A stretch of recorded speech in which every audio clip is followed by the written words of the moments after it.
동생이 살인 혐의로 기소가 됐고 1심은 참여 재판으로 열려서 무죄 판결이 나왔습니다. 그런데 대법원에서 유죄로 확정 판결을 내렸습니다. 어떻게 된 일일까요? 전문가와 함께 짚어보겠습니다.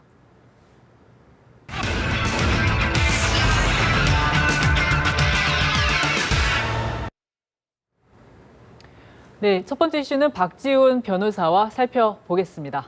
안녕하세요. 안녕하십니까? 이게 동생이 친형을 찌른 사건인데 그 사건 발생 당시에 동생은 고등학교 1학년생이고 그렇죠. 형은 고등학교 3학년이고 참 네. 안타까운 사건이기는 해요. 이 동생의 주장은 뭔가요? 동생은 이 사건 기소 내용이 살인죄입니다. 살인죄는 사람을 죽일 의도로 어떤 행동을 했는데 죽음의 결과가 발생했을 때. 근데 동생의 주장은 뭐냐면 죽일 의도가 전혀 없었다. 그리고 흉기를 가지고 온 이유는 그 폭력을 제재하기 위해서 한 거다. 그리고 특히 이제 가장 중요했던 부분은 뭐 급소라든지 이걸 찌를 생각이 전혀 없었다. 그렇기 때문에 이제 어떤 살인의 고의가 없었다는 주장을 했었는데 법원에서는 특히 이제 참여재판을 했었죠. 국민참여재판에서는 상해치사가 만약 있었다면 모르겠지만 살인죄만 기소가 됐기 때문에 상해치사는 상해를 입힐 의도인데 결과론적으로 사망의 결과가 발생했을 때 성립하는 범죄인데 상해치사는 사실 기소가 안 됐기 때문에 살인죄는 무죄라고 이렇게 판단을 했습니다. 그러면 동생이 흉기를 갖고 와서 네. 형을 찔른 거예요? 아니면 이렇게 그냥 몸싸움을 하다가 그냥 우발적으로 찔린 건가요? 그러니까 이제 그 부분이 핵심입니다. 네네. 우발적이지 않으면 뭐 최소한 그를 죽이려는 의도는 없었다라고 본 게 아마 1심의 국민참여재판 배심원들이 그렇게 판단한 걸로 보입니다. 그렇지만 이제 또 얘기를 하겠지만 2심에서는 그게 아니고 이제 의도적으로 찌른 게 아니냐. 이제 2심 판단은 좀 달라진 게 그 부분이 달라진 걸로 보입니다. 우리가 그냥 상식적으로 법을 잘 모르는 상황에서 그냥 상식적으로 생각하면 사실 흉기를 들고 와서 누군가에게 들이대서 찌르는 경우에는 사실 사람이 죽을 수도 있다라는 생각을 하게 되는 그렇죠. 경우가 많잖아요. 부위마다 다릅니다. 네네. 부위가 예컨대 뭐 팔이라든지 이런 데는 네. 찔러도 죽지가 않습니다. 네. 근데 목이라든지 중요 어떤 가슴 부위라면 중요 장기가 있기 때문에 죽음을 예상할 수가 있거든요. 그래서 고의라는 게 어떤 사실을 인식하고 그런 걸 의도했을 때 고의가 됩니다. 그러니까 만약 어디를 찔러에 따라 다른데 지금 사실 옆구리를 찔렀거든요. 옆구리 부분은 중요하다면 중요하고 또 중요하지 않다면 또 중요하지 않을 수 있기 때문에 조금 해석이 다를 수 있습니다. 그 부위 네. 자체가. 그러다 보니까 목이라고 그러면 경동맥 같은 게 그러기 때문에 이런 경우는 거의 뭐 10중 8구 살인죄가 추단될 가능성이 큰데 1심에서 이런 것들이 뭐 문제가 됐을 걸로 보입니다. 그렇기 때문에 배심원이 봤을 때는 옆구리를 찔렀고 흉기를 이제 미리 준비한 게 아니고 형이 완전히 술 먹고 행패를 부리기 때문에 또 아버지도 막 아버지한테 행패를 부리고 이러기 때문에 그걸 막기 위해서 가지고 왔고 우발적으로 특히 자기는 죽일 의도 없이 찔렀는데 사망의 결과가 발생했다. 이렇게 판단한 걸로 보입니다. 근데 항소심하고 대법원에서는 그러면 어느 정도는 이게 사람을 죽이게 될 수도 있다는 거를 알고 있었다. 이렇게 본 건가요, 그러면? 그렇죠. 가장 제일 중요했던 게 살인죄 같은 경우는 동기를 무조건 봐야 됩니다.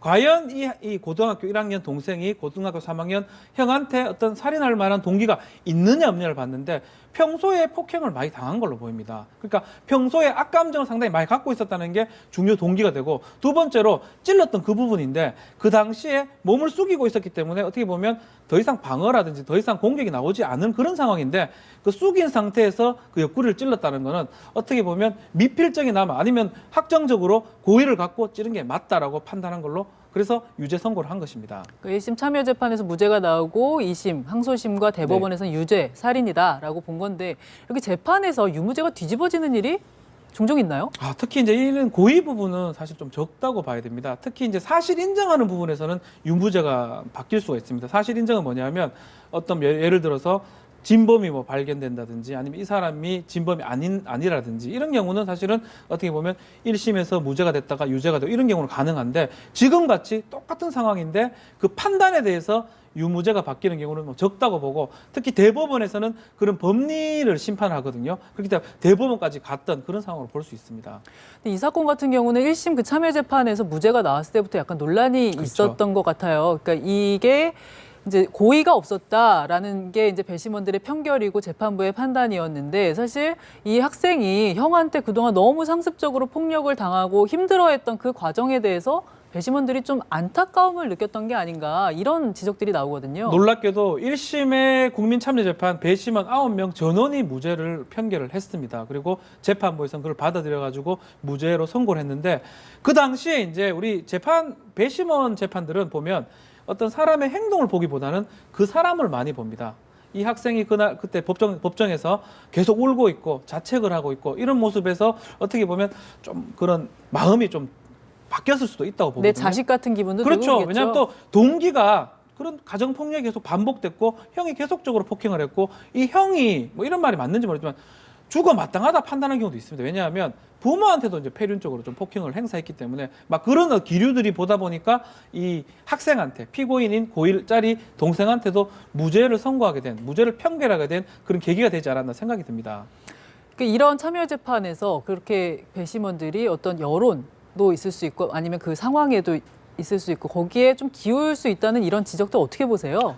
충분히 그럴 수 있습니다. 이 배심원 재판의 좋은 점이라는 게 그런 겁니다. 실제로 법관이 볼 때는 법관은 딱 사실 인정은 증거에 기해서 하고 뭐 오로와 나싱 이렇게 판단하는데 배심원 같은 경우 여러 어떤 사람이 살아온 가정 환경이라든지 이런 걸 더 많이 봅니다. 왜냐하면 판사 1명, 또 3명이라 합의부 3명이라 하더라도 이 3명이 보는 거하고 뭐 배심원 같은 9명일 수 있거든요. 7명이면 9명인데 9명의 각계각층의 9명이 그 사람의 어떤 전위적인 모습을 보는 거하고는 차이가 난다고 보거든요. 뭐 집단 지성이라고 이렇게 얘기를 하는데 그렇기 때문에 배심원이 보는 게 이 사람의 인생을 더 잘 볼 수 있다고 이렇게 그렇기 때문에 이게 배심원 제도가 등장이 됐는 건데 막 그런 측면에서 실제로 법적 측면을 빼고는 더 좋지 않겠나라는 그런 얘기도 많이 나오고 있습니다.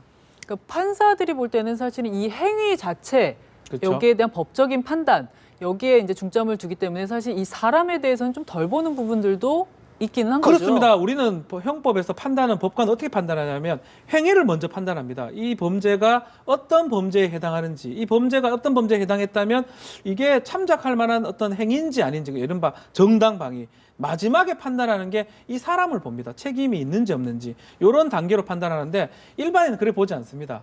이 사람이 나쁜 사람인지 좋은 사람인지를 먼저 봅니다. 역으로 판단하거든요. 그래서 우리는 그러니까 법관 같은 경우는 행위를 먼저 봐서 나중에 이제 그 행위를 확정한 후에 이 사람에 대해 양형을 판단하는데 일반 이제 배심원 같은 경우는 이 사람은 좋은 사람이다, 나쁜 사람 먼저 판단하고 행위로 가기 때문에 법관 판단하고 재판부 판단하고 배심원 판단이 이렇게 상충이 되는 경우가 생기는 것이죠. 이 배심원들이 이제 안타까운 마음에 그렇게 할 수도 있지만 사실 또 반대로 그렇게 중형을 받는 사건들도 있죠. 최근에 있었죠. 농약 사이다 사건도 지금 유죄 선고가 됐고요. 또 강서구 시의원 사건, 김영석 의원 사건도 유죄가 선고가 됐는데 실제로 이런 경우가 있습니다. 그런 사건들은 오히려 국민 참여 재판 하지 말고 일반 법관한테 판단을 받았으면 오히려 낫지 않을까 좀 개인적 생각인데요. 이제 우리가 범죄 사실을 인정할 때는 증거에 기반해서 인정을 합니다. 그러니까 그 증거는 아주 증거 능력을 통과한 증거가 돼야 됩니다. 법관은 그걸 보기 때문에 법관이 봤을 때는 분명히 이 사람이 한 것 같지만 증거가 그 합당한 증거들이 없다 그러면 이거는 정말 마음적으로는 유죄지만 무죄를 선고할 수밖에 없는 그런 사건이 많습니다. 이른바 O.J. 심슨 사건이 그런 거였죠. 막 그런 건데 만약 배심원으로 만약 가버리면 처음부터 좀 그 사람을 봅니다. 했네 이렇게 판단해 버립니다. 보니까 증거는 확실치 않지만 저런 얘기를 들어보면 저 증거 능력 있고 없고를 떠나서 저 사람은 한 게 확실하구나 그렇게 판단해 버리면 이제 법관한테 봤을 때 뭐 무죄를 받을 것도 배심원한테 가서 유죄를 받는 그런 사건도 생길 수가 있습니다. 그 참여재판 진행 과정에서 약간 법관이 그런 그렇죠. 부분에 대해서 좀 잘 이렇게 진행해가는 그런 요령이 좀 필요하기도 맞습니다. 하겠네요. 예. 알겠습니다. 오늘 말씀은 좀 여기까지 듣겠습니다. 말씀 고맙습니다. 네, 감사합니다.